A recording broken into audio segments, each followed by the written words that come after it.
भैरवीचे हळवे सूर. लेखन मीनाक्षी मोहरील. अभिवाचन दत्ता सरदेशमुख. भैरवीचे हळवे सूर.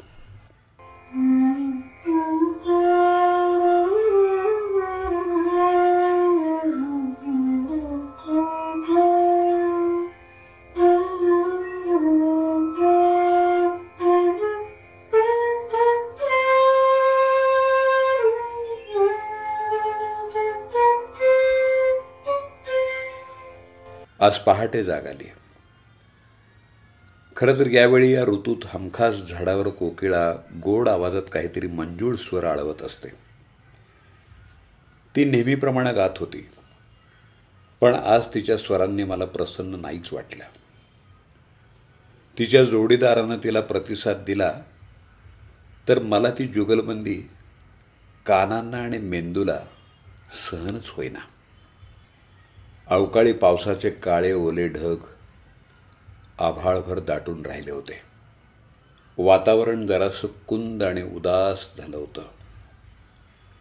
खरं तर पहाटेची सुंदर प्रसन्न शांत वेळ होती. नेहमी या पहाटवेळी त्यावेळच्या ललत, तोडी, आहेर भैरव, भैरव यासारख्या रागांची सुरावट माझ्या तनावर, मनावर आणि मेंदूवर झिरपत असते. पण आज हे असं काय झालंय? सगळे राग बाजूला सारून आज फक्त आणि फक्त भैरवीच्या स्वरांनी तन, मन आणि मेंदू सगळ्याला व्यापून टाकलं होतं. उदासीची एक झिरझिरीत शाल अंगावर लपेटल्यासारखं काहीतरी वेगळं वाटत होतं. भैरवी एक संपूर्ण राग, 5 स्वरांनी युक्त असा ओढव जातीचा नाही, 6 स्वरांनी तयार होणारा शॅडव जातीचा नाही, ओढव संपूर्ण नाही आणि शॅडव संपूर्णही नाही, तर संपूर्ण 7 स्वरांनी संपन्न आणि नवरसांनी परिपूर्ण असा राग भैरवी. अगदी लहानपणापासून भैरवीचे स्वर कानावर आले की मी काही विशेष समज नसताना सुद्धा गंभीर होऊन जायचे. कारण भैरवी म्हणजे एखाद्या सुंदर मैफिलीची सांगता होणार हे पक्क माहीत होतं. माझ्या दादानी फार लहानपणी मला ते शिकवलं होतं. त्या वियोगाच्या, विरहाच्या भावनेनं मुळातच हळवी असलेली मी रडविली होऊन जायचे. मग समज आल्यावर त्यातलं गांभीर्य आणखीन जास्त गहिरं झालं. भैरवीचे सगळे स्वर म्हणायला कोमल, पण आजही भैरवीची गंभीर सुरावट कानावर पडली की डोळ्यात पाणी, ओठात हुंदका आणि घशात आवंढ दाटून येतो. एका पूर्णातून वाटचाल करत पूर्णत्वाकडे जाणाऱ्या मानवी आयुष्याशी निगडीत राग म्हणजे भैरवी. मानवी जीवनात सामावलेल्या 9 रसांमध्ये चपखल बसतात भैरवीचे सगळे भाव. भैरवीतला शृंगार फुलतो राधाकृष्णाच्या निखळ शृंगारासारखा. भैरवीतला विरह महाकवी कालिदासाच्या मेघदूतातला विरही यक्षपती पत्नीच्या विरहाशी मिळता जुळता. भैरवीतलं कारुण्य वासुर हरवलेल्या गायीच्या आर्त हंबरण्यासारखं. भैरवीतली व्याकुळता घायाळ हरणीच्या डोळ्यांनाही मागं सारेल अशी. भैरवी रागातलं गांभीर्य अथांग समुद्राच्या गूढ गंभीर गर्जितासारखं. भैरवीतलं वात्सल्य बाळाला जोजवणाऱ्या आईच्या अंगाई गीतासारखं मखमली, मोरपिसासारखं अलवार. भैरवीतली देशभक्ती रणभूमीवर धारातीर्थी पडलेल्या अनेक शहीदांच्या श्वासोच्छ्वासासारखी जगण्या मरणाच्या सीमारेषेवर असलेली. आणि भैरवीतली भक्ती, तिची तर बातच वेगळी.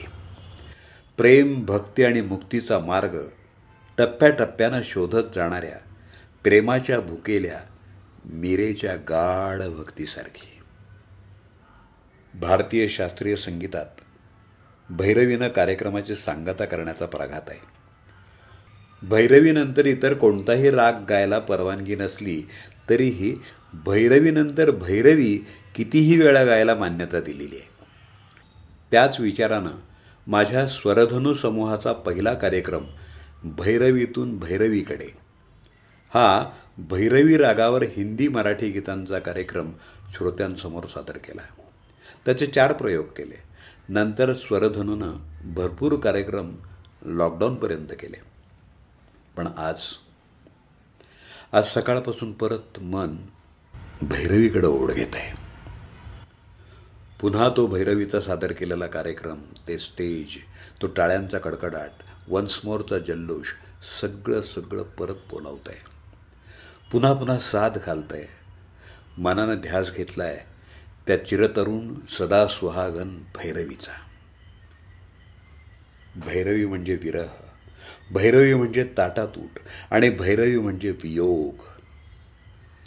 आत्तापर्यंत एकत्र असणाऱ्या आपल्या सगळ्यांची डोळे तुडुंब भरून येणारी फारकत. भैरवी म्हणजे एका पूर्णातून निर्माण झालेल्या आपल्या प्रवासाचा, भवसागर पार करण्याचा विलक्षण क्षण. प्रेमाचा मार्ग चालत भक्तीच्या मार्गानं मुक्तीकडे जाऊन पुन्हा पूर्णत्वाकडे जात त्या ईश्वरी शक्तीला शरण जाऊन आयुष्याचं एक आवर्तन पूर्ण करणं म्हणजे भैरवी.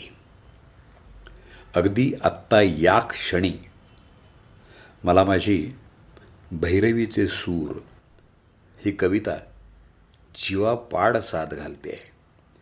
किंबहुना माझ्या श्वासातून जाणवते आहे, माझ्या नसानसातून वाहते आहे. चालले येथून आता मी पुन्हा दिसणार नाही. चालले येथून आता मी पुन्हा दिसणार नाही. जीवनाचे गीत वेडे मी आता गाणार नाही. करपलेली रात राणी ही कधी फुलणार नाही. करपलेली रात राणी ही कधी फुलणार नाही. नेत्र मिटलेली चमेली हाय दरवळणार नाही. नील नभीचे चांदणेही मुक्तते झरणार नाही. नील नभीचे चांदणेही मुक्तते झरणार नाही. पौर्णिमेच्या चांदराती चंद्रही हसणार नाही. पौर्णिमेच्या चांदराती चंद्रही हसणार नाही. इंद्रधनूचे सप्तरंगही गगनी या खुलणार नाही. इंद्रधनूचे सप्तरंगही गगनी या खुलणार नाही. मैफलीतून भैरवीचे सूर ते शमणार नाही. सप्तस्वर्गाचा सुखाचा मार्ग तो दिसणार नाही. सप्तस्वर्गाचा सुखाचा मार्ग तो दिसणार नाही. आणि वेड्या मृत्यूची ती वाटही सरणार नाही. जीवनाचे गीत गाण्या त्राण हे उरणार नाही. जीवनाचे गीत गाण्या त्राण हे उरणार नाही. आणि मरणा दूर करण्या श्वास हा पुरणार नाही. जीवनाचे गीत गाण्या त्राण हे उरणार नाही. आणि मरणा दूर करण्या श्वास हा पुरणार नाही. श्वास हा पुरणार नाही. बस मंडळी, मैफिल संपत आली आहे. आता सांगता करण्याची वेळ जवळ येऊन ठेपली आहे. भैरवीचे सूर रुंजी घालतायत कानात. सगळे हळवे कोमल स्वर अंगभर पसरत चालले आहेत. भैरवी, ताटातूट, विरह, वियोग, अश्रू, हुंदके, अवंढे. ते पहा, दुरून पण स्पष्ट भैरवीचे सूर ऐकू येत आहेत. श्रीकृष्णाची पावरी सुद्धा आज भैरवीचे स्वर चाळवते आहे. बोलावतोय माझा काना मला. डोळे बंद हो बघतायत. भैरवीच्या कोमल स्वरांचे हळवे पाश माझ्या संपूर्ण शरीराला स्वतःच्या कवेत सामावून घेतायत. हो, वेळ झाली, घटका भरली. आवरायला हवं आणि सावरायला हवं आणि सर्व बंध हळवे मायेचे प्रेमाचे पाश अलवारपणे झटकून लगेच निघायलाच हवा. तो पहा लाल सोनेरी प्रकाश सर्वदूर पसरलाय. दुरूनच स्वर्गाचा सोनेरी दरवाजा किलकिला झालेला दिसतोय. माझा सगळा भार माझ्या श्रीकृष्णानं उचलून घेतलाय. शरीराचं जणू मोरपीस होऊन गेलंय. अवघा रंग एक झाला. ही भैरवी गात गात आता अवघ्या देहाची भैरवी होणार. चिरतरुण सदा सुहागन भैरवी. भैरवीनं शेवट, भैरवीनं सांगता, भैरवीनंतर काहीच नाही. शांत शांत शांत.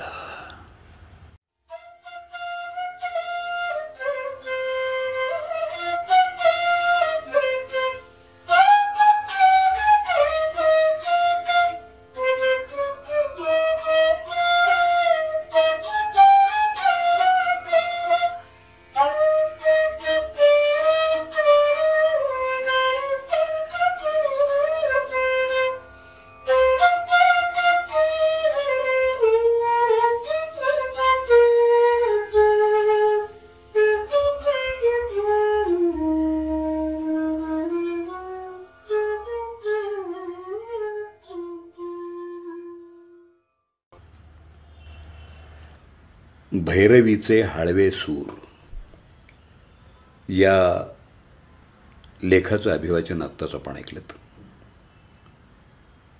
लेखन मीनाक्षी मोहरील. त्यांचा मोबाईल नंबर 9923020334. बासरीवादन धनंजय पटवर्धन. अभिवाचन दत्ता सरदेशमुख.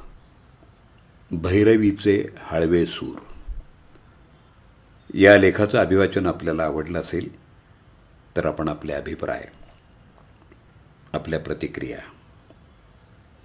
लेखिका मीनाक्षी मोहरील यांनाही कळवू शकता किंवा मलाही कळवू शकता. माझा मोबाईल नंबर 8329730186.